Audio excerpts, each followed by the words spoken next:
Bab 1. Puncak kemewahan dan pengkhianatan terpahit. Namaku Fania. Jika kalian mencariku di mesin pencarian internet dengan kata kunci pengusaha wanita muda tersukses di Indonesia, maka wajahku akan muncul di urutan pertama. Di usia 27 tahun, aku sudah memiliki segalanya. Apartemen mewah di kawasan Sudirman Central Business District Jakarta, deretan mobil mewah yang harganya bisa membangun satu desa, hingga perusahaan kosmetik yang cabangnya sudah merambah ke seluruh Asia Tenggara. Orang-orang memanggilku Ratu Kecantikan yang bertangan dingin.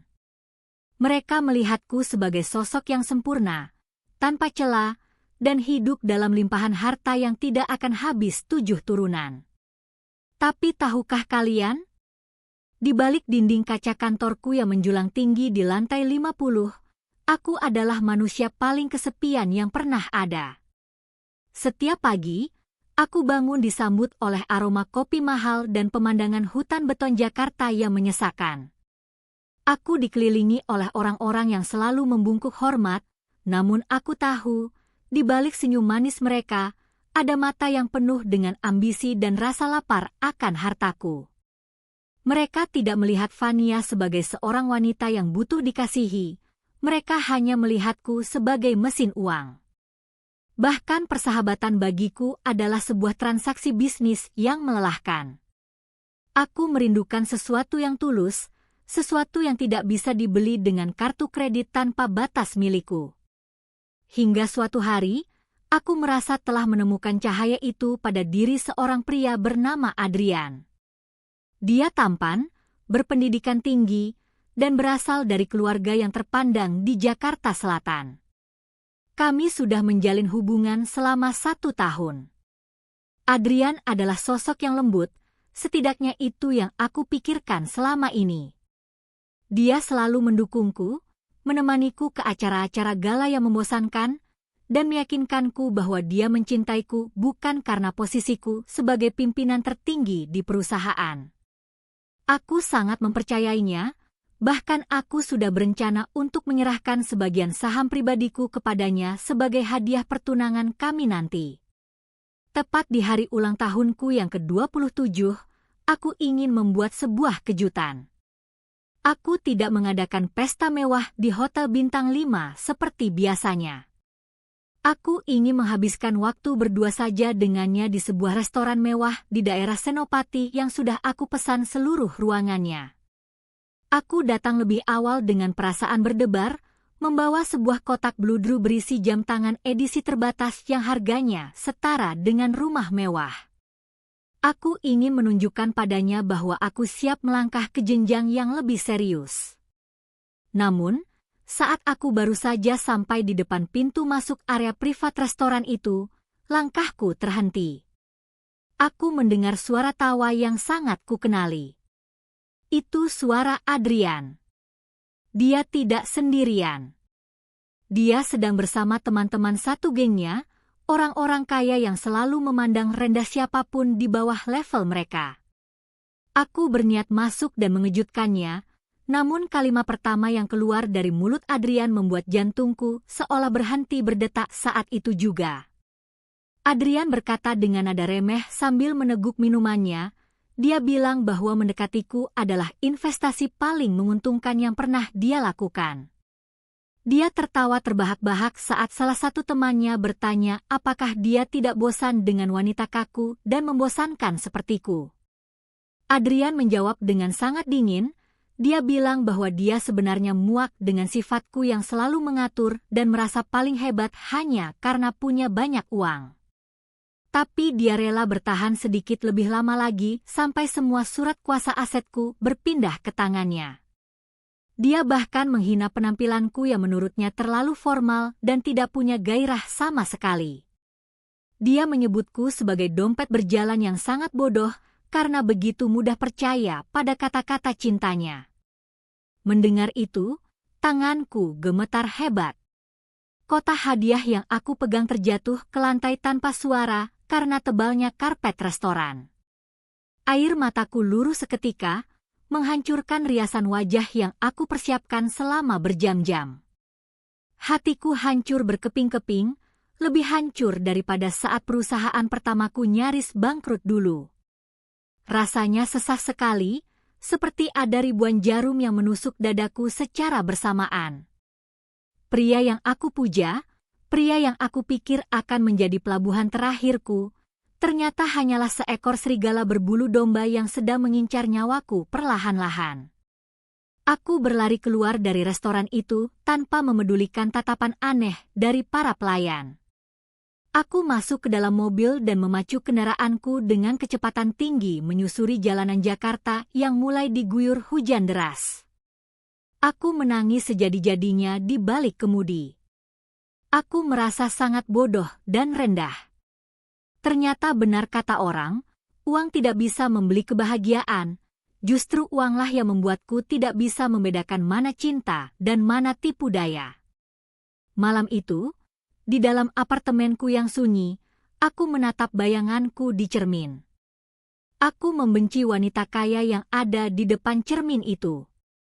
Aku membenci segala kemewahan ini. Aku teringat pada pesan almarhum ibuku sebelum beliau wafat. Beliau pernah bilang bahwa jika aku ingin mencari cinta yang sejati, aku harus mencari seseorang yang mau membagi payungnya saat aku basah kuyup, bukan seseorang yang menawarkan mobil mewah saat cuaca cerah. Kata-kata itu terus terngiang di kepalaku. Aku mengambil sebuah keputusan nekat yang tidak pernah terpikirkan oleh siapapun. Aku akan menghilang. Aku akan melepaskan identitas sebagai Fania, sang pimpinan tertinggi perusahaan.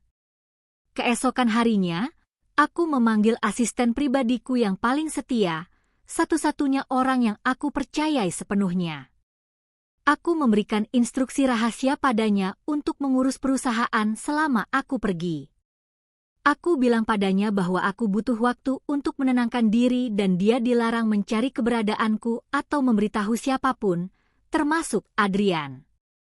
Jika Adrian mencariku, asistenku harus bilang bahwa aku sedang jatuh sakit dan harus dirawat di ruang ICU yang sangat tertutup dan tidak boleh dijenguk sama sekali agar dia panik karena akses uangnya terputus. Aku mulai menanggalkan satu persatu atribut kemewahanku. Aku menghapus kuku-kuku cantikku, aku memotong rambut panjangku menjadi tidak beraturan agar terlihat kusam. Aku pergi ke sebuah pasar loak di pinggiran kota untuk membeli baju-baju paling lusuh yang bisa aku temukan. Baju yang sudah pudar warnanya, penuh noda, dan berbau apek. Aku juga membeli sebuah karung besar dan sebuah pengait besi yang biasa digunakan oleh para pemulung. Aku menatap wajahku sekali lagi. Kini, tidak ada lagi Fania sang ratu kosmetik. Yang ada hanyalah seorang wanita malang yang terlihat tidak terurus dan menyedihkan. Aku meninggalkan kartu kreditku, ponsel mahalku, dan kunci mobilku di atas meja kerja. Aku hanya membawa sedikit uang tunai untuk bertahan hidup beberapa hari saja. Aku melangkah keluar dari apartemen lewat pintu belakang agar tidak terekam kamera pengawas atau terlihat oleh petugas keamanan. Aku berjalan menyusuri trotoar di bawah terik matahari Jakarta yang menyengat. Rasanya sangat berbeda. Saat aku kaya, orang-orang akan membukakan pintu untukku dan menyapaku dengan ramah. Sekarang, saat aku berjalan dengan karung di punggungku, orang-orang menutup hidung mereka saat aku lewat. Beberapa orang bahkan mendorongku kasar karena dianggap menghalangi jalan. Inilah realita yang sebenarnya. Dunia ini sangat kejam kepada mereka yang tidak memiliki apa-apa. Sampai di suatu sore, perutku terasa sangat perih karena aku belum makan sejak pagi. Aku mencoba mendekati sebuah warung makan kecil di pinggir jalan dekat terminal Kampung Rambutan. Aku hanya ingin meminta sedikit sisa nasi yang mungkin sudah tidak terjual. Tapi apa yang aku dapatkan? Pemilik warung itu justru mengambil segayung air kotor dan menyiramkannya ke arahku. Dia berteriak dengan sangat kasar, menyuruhku pergi dan menjauh dari warungnya karena bau badanku dianggap merusak selera makan pelanggannya. Aku tersungkur di aspal yang panas. Air mata bercampur dengan debu jalanan di pipiku. Aku merasa sangat rendah dan tidak berdaya. Aku mulai meragukan keputusanku. Apakah aku akan sanggup bertahan hidup seperti ini? Di saat aku merasa ingin menyerah dan kembali ke kehidupanku yang mewah, tiba-tiba sebuah tangan yang kasar namun terasa hangat memegang bahuku. Aku mendongak dan melihat seorang pria dengan pakaian montir yang kusam berdiri di depanku. Dia menatapku bukan dengan tatapan jijik, melainkan dengan tatapan penuh rasa iba yang sangat tulus. Dia memberikan sebotol air mineral yang sudah terbuka dan separuh bungkus nasi sisa miliknya. Dia tidak bicara banyak, dia hanya bilang, "Makanlah, jangan sampai sakit, karena sehat itu mahal harganya buat orang seperti kita." Kalimat sederhana itu terasa lebih sejuk daripada pendingin ruangan di kantorku. Aku melihat Nameta kecil di baju montirnya yang sudah berminyak, namanya adalah Reza. Aku tidak tahu bahwa pertemuan ini akan menjadi awal dari perjalanan panjangku mencari makna cinta yang sebenarnya di tengah kerasnya kehidupan jalanan. Aku hanya bisa berdoa dalam hati, semoga Allah memberikan petunjuk padaku lewat pria sederhana ini. Aku akan terus bertahan dalam penyamaran ini, meski badai penghinaan harus aku lalui setiap harinya. Aku ingin membuktikan bahwa masih ada ketulusan di dunia yang sudah gila akan harta ini. Perjalanan ini baru saja dimulai, dan aku tidak akan kembali sebelum aku menemukan apa yang aku cari.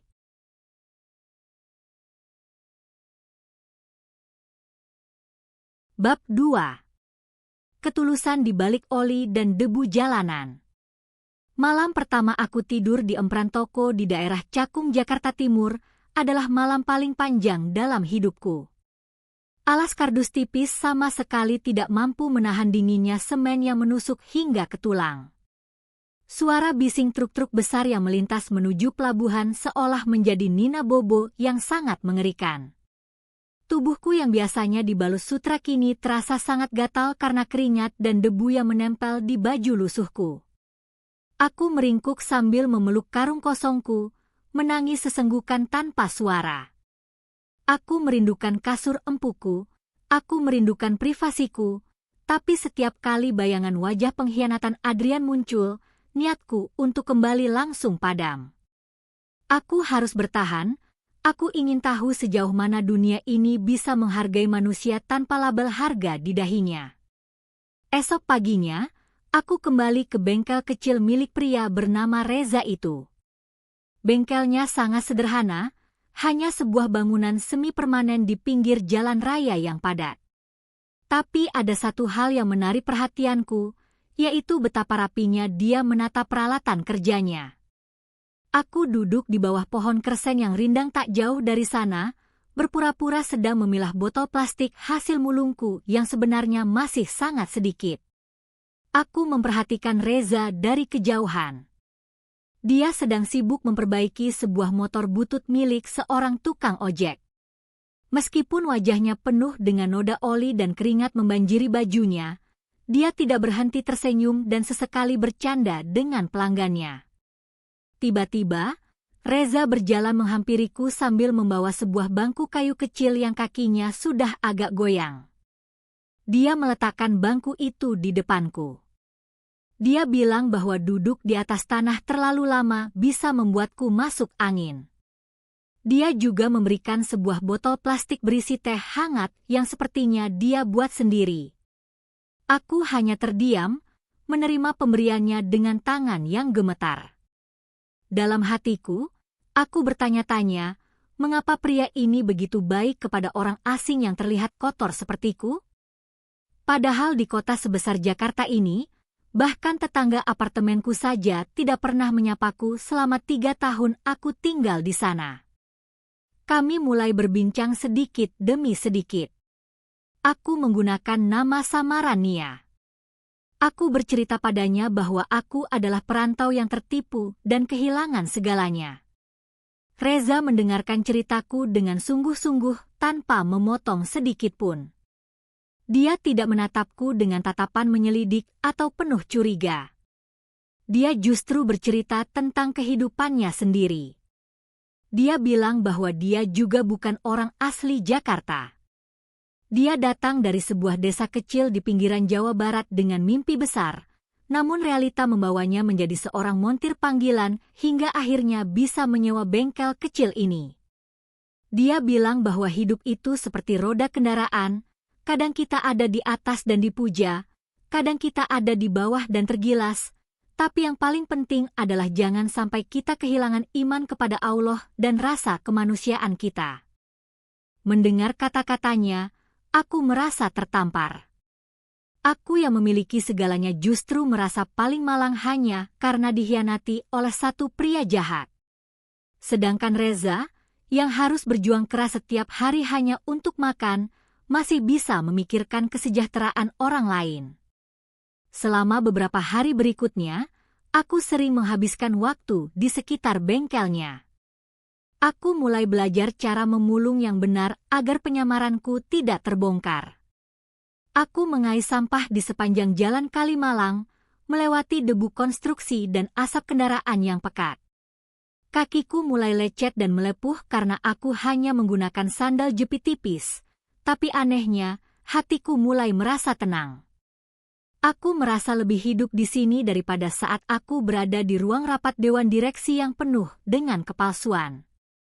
Suatu sore, sebuah mobil mewah berwarna hitam berhenti tepat di depan bengkel Reza. Jantungku hampir copot saat melihat siapa yang turun dari mobil itu. Itu adalah Adrian. Dia tampak sangat kesal karena ban mobilnya bocor terkena paku di jalan. Dia turun dengan gaya angkuhnya, mengibas-ngibaskan tangannya seolah-olah udara di sekitar bengkel itu sangat beracun baginya. Aku langsung menarik topiku rendah-rendah dan membelakangi mereka, berpura-pura sangat sibuk dengan tumpukan kardus di pojokan. Adrian berteriak memanggil Reza dengan sebutan yang sangat tidak sopan. Dia menyuruh Reza cepat-cepat mengganti bannya dan mengancam akan menuntut jika ada goresan sedikit saja di pelek mobil mahalnya. Aku bisa melihat Reza tetap tenang dan sopan. Reza segera mengerjakan tugasnya dengan cekatan. Namun, Adrian tidak berhenti mengomel. Dia terus memaki keadaan jalanan yang menurutnya kotor dan penuh dengan sampah manusia. Saat itulah, mata Adrian tertuju padaku yang sedang berjongkok membelakanginya. Dia berjalan mendekatiku dan dengan sengaja menendang karung botol plastikku hingga isinya berserakan di jalan. Dia tertawa mengejek dan berkata bahwa orang-orang seperti aku hanya merusak pemandangan kota. Dia bahkan mengeluarkan selembar uang Rp50.000 yang sudah didekilkan, melemparkannya ke tanah di depanku, lalu menyuruhku pergi menjauh karena dia merasa mual melihat penampilanku. Air mataku nyaris tumpah karena amarah dan rasa hina yang luar biasa. Pria ini, pria yang dulu berlutut di depanku dan memuji kecantikanku setiap hari, kini menginjak-injak harga diriku saat aku terlihat miskin. Reza yang melihat kejadian itu langsung berhenti bekerja. Dia berdiri di antara aku dan Adrian. Dengan nada suara yang tegas namun tetap terkontrol, Reza mengembalikan uang itu ke tangan Adrian. Reza bilang bahwa meski aku seorang pemulung, aku tetaplah manusia yang punya harga diri dan tidak bisa diperlakukan seperti itu di tempatnya. Reza meminta Adrian untuk segera membayar jasa ganti ban dan pergi dari sana setelah pekerjaannya selesai. Adrian tampak sangat marah ditantang oleh seorang montir. Dia memaki Reza dengan sebutan orang miskin yang sok pahlawan dan mengancam akan membuat bengkel ini tutup. Setelah Adrian pergi dengan suara deru mesin yang kencang, aku terduduk lemas di tanah. Tubuhku gemetar hebat karena emosi yang tertahan. Reza mendekatiku dan membantuku memunguti botol-botol yang berserakan. Dia meminta maaf atas perlakuan pelanggan tadi seolah-olah itu adalah kesalahannya. Dia bilang padaku, "Nia, jangan masukkan ke hati kata-kata orang seperti itu. Mereka mungkin punya banyak uang, tapi hati mereka sangat miskin. Di mata Allah, kita semua sama, yang membedakan hanyalah amal perbuatan kita. Saat itu juga, aku menyadari bahwa aku telah jatuh cinta pada pria ini. Bukan karena wajahnya, bukan karena hartanya yang tidak seberapa, tapi karena kebaikan hatinya yang seluas samudera. Namun, ujian untuk kami belum berakhir. Beberapa hari kemudian, saat aku sedang membantu Reza merapikan bengkel, beberapa orang berbadan besar datang dengan membawa surat perintah pengosongan lahan. Mereka bilang bahwa lahan tempat bengkel Reza berdiri telah dibeli oleh sebuah perusahaan besar untuk dibangun apartemen mewah. Aku tersentak saat membaca nama perusahaan yang tertera di surat itu. Itu adalah salah satu anak perusahaan dari perusahaan indukku sendiri yang selama ini dipimpin oleh tangan kanan Adrian. Reza tampak sangat terpukul. Bengkel ini adalah satu-satunya sumber penghasilannya dan dia sudah menabung bertahun-tahun untuk bisa berada di sini. Wajahnya yang biasanya ceria kini tampak redup dan penuh beban. Dia tidak tahu bahwa wanita yang ada di sampingnya, pemulung yang sering dia beri makan, adalah pemilik sah dari tanah yang sedang diperjuangkannya itu. Aku merasa sangat bersalah sekaligus marah. Aku melihat bagaimana sistem yang aku buat justru menghancurkan orang-orang kecil yang jujur seperti Reza. Malam itu, aku melihat Reza duduk sendirian di depan bengkelnya yang gelap. Dia memegang sebuah foto tua, mungkin foto orang tuanya di desa. Aku mendekatinya dan duduk di sampingnya tanpa kata. Dia menoleh padaku dengan mata yang berkaca-kaca namun dipaksakan untuk tersenyum. Dia bilang, mungkin ini sudah jalannya, Nia. Mungkin Allah ingin saya istirahat sejenak atau mencari tempat lain yang lebih baik. Dia bahkan masih sempat mengkhawatirkanku. Dia bertanya nanti kalau bengkel ini tidak ada, aku akan mencari makan di mana. Ketulusannya benar-benar menghancurkan pertahananku. Aku ingin sekali memeluknya dan mengatakan bahwa segalanya akan baik-baik saja, bahwa aku bisa memberinya 1000 bengkel jika aku mau. Tapi aku harus menahan diri. Waktunya belum tepat. Aku harus memastikan bahwa keadilan benar-benar ditegakkan dan para pengkhianat itu mendapatkan balasan yang setimpal. Aku berjanji dalam hati, besok akan menjadi hari terakhir penyamaranku. Aku akan kembali sebagai Fania, tapi dengan hati yang baru, hati yang telah diajarkan oleh seorang montir jujur tentang arti sejati dari sebuah kekayaan. Pertarungan yang sebenarnya akan segera dimulai, dan aku akan memastikan Adrian merasakan apa artinya kehilangan segalanya, persis seperti yang dia coba lakukan pada orang-orang kecil di sekitarnya. Bab 3. Mahkota yang kembali dan pembalasan yang sempurna. Pagi itu, langit di atas kawasan industri Pulau Gadung tampak mendung, seolah ikut merasakan kegundahan yang berkecamuk di dalam dadaku. Aku berdiri di depan cermin kecil yang retak di pojok bengkel Reza, menatap wajahku yang kusam untuk terakhir kalinya. Hari ini adalah hari di mana surat pengosongan lahan itu akan dieksekusi. Hari di mana Adrian dan antek-anteknya akan datang dengan kesombongan mereka untuk mengusir mimpi-mimpi orang kecil. Aku menarik napas dalam-dalam, merasakan aroma oli dan debu yang selama beberapa minggu ini telah menjadi bagian dari hidupku. Aku berpamitan pada Reza dengan alasan ingin mencari bantuan ke kantor dinas sosial. Reza hanya mengangguk lemas, matanya yang biasanya berbinar kini terlihat sangat lelah. Dia memberikan uang 10.000 rupiah terakhir dari sakunya padaku. Dia bilang untuk ongkos naik angkot agar aku tidak kelelahan. Hatiku bergetar hebat menerima uang itu. Uang 10.000 ini terasa jauh lebih berharga daripada cek 1 miliar yang pernah aku tanda tangani. Aku pergi meninggalkan area bengkel, tapi aku tidak pergi ke kantor dinas sosial. Aku berjalan menuju sebuah hotel berbintang di kawasan Kelapa Gading di mana asisten pribadiku, Pak Bambang, sudah menunggu di sebuah kamar rahasia yang telah disiapkan. Begitu aku masuk ke dalam kamar, Pak Bambang langsung membungkuk hormat dengan mata yang berkaca-kaca. Dia hampir tidak mengenaliku dalam balutan baju pemulung yang kotor dan bau. Di dalam kamar itu, sudah tersedia segalanya. Mandi air hangat yang sudah lama tidak aku rasakan, perawatan rambut untuk membuang segala kusam, dan gaun sutra berwarna hitam yang sangat elegan karya desainer ternama. Saat aku mengenakan kembali perhiasan berlianku dan memakai sepatu hak tinggi yang mahal, aku merasakan kekuatan itu kembali. Tapi kali ini berbeda. Kekuatan ini tidak aku gunakan untuk kesombongan, melainkan untuk menegakkan keadilan yang telah lama terabaikan di bawah kakiku sendiri.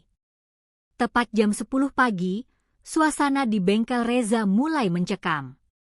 2 buah buldozer besar sudah terparkir di pinggir jalan, siap untuk meratakan bangunan semi-permanen itu dengan tanah. Adrian datang dengan mobil sport mewahnya, turun dengan kacamata hitam dan senyum meremehkan yang sangat memuakkan. Dia dikelilingi oleh beberapa pria berbadan tegap dan pengacara dari anak perusahaanku. Aku melihat dari kejauhan, dari dalam mobil sedan hitam yang kacanya sangat gelap, bagaimana Reza berdiri sendirian di depan bengkelnya. Dia mencoba bernegosiasi, dia menunjukkan surat izin usaha yang dia miliki, tapi Adrian justru merobek kertas itu di depan wajah Reza. Adrian tertawa dan berkata bahwa di kota ini, hukum hanya berpihak pada mereka yang punya uang, dan orang miskin seperti Reza hanya layak menjadi sampah sejarah. Saat Adrian memberi instruksi kepada operator buldozer untuk mulai bergerak, aku memberi tanda kepada sopirku untuk melaju. Konvoi 3 mobil mewah berwarna hitam masuk ke area bengkel yang berdebu itu, membelah kerumunan orang yang sedang menonton. Adrian tampak bingung dan sedikit panik melihat iring-iringan mobil yang jauh lebih mahal dari miliknya. Dia mengira bahwa itu adalah inspeksi dari kantor pusat atau pemilik lahan yang sebenarnya. Dia segera merapikan jasnya dan bersiap untuk menyambut dengan wajah menjilat yang sangat aku kenal. Pintu mobilku terbuka. Pak Bambang turun lebih dulu dan membukakan pintu untukku dengan sangat hormat. Aku melangkah keluar dengan anggun, membiarkan sepatu hak tinggiku menyentuh tanah yang berdebu. Semua mata tertuju padaku. Adrian mematung, wajahnya berubah pucat pasi seolah melihat hantu di siang bolong. Dia mencoba bicara tapi lidahnya keluh. Reza pun hanya bisa melongo dari kejauhan, dia menatapku dengan tatapan tidak percaya. Dia mengenali mataku, tapi dia tidak bisa mempercayai bahwa pemulung yang dia beri makan setiap hari adalah wanita yang berdiri dengan kemegahan di depannya sekarang. Aku berjalan perlahan menuju Adrian. Setiap langkahku seolah menjadi dentang lonceng kematian bagi karirnya. Saat aku sudah berdiri tepat di hadapannya, aku melepas kacamata hitamku dan menatapnya dengan sangat tajam. Aku bertanya padanya dengan suara yang tenang namun sangat dingin. Aku bertanya apakah dia masih merasa mual melihat penampilanku hari ini. Adrian gemetar hebat. Dia mencoba memegang tanganku sambil terbata-bata meminta maaf. Dia bilang dia tidak tahu bahwa itu aku. Dia bilang ini semua hanya salah paham. Namun, aku segera menepis tangannya dengan kasar. Aku bilang padanya bahwa kesalahannya bukan karena dia tidak mengenaliku, tapi karena dia telah kehilangan rasa kemanusiaannya kepada sesama. Di depan semua orang, aku mengumumkan bahwa mulai detik ini, Adrian dipecat secara tidak hormat dari seluruh posisi di anak perusahaanku.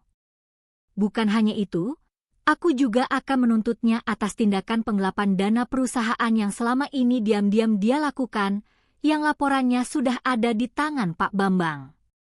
Aku melihat polisi yang sudah aku hubungi sebelumnya datang mendekat dan langsung memborgol tangan Adrian. Dia berteriak-teriak minta ampun, dia menangis terseduh-seduh sambil diseret menuju mobil polisi, tapi aku tidak merasakan sedikit pun rasa kasihan.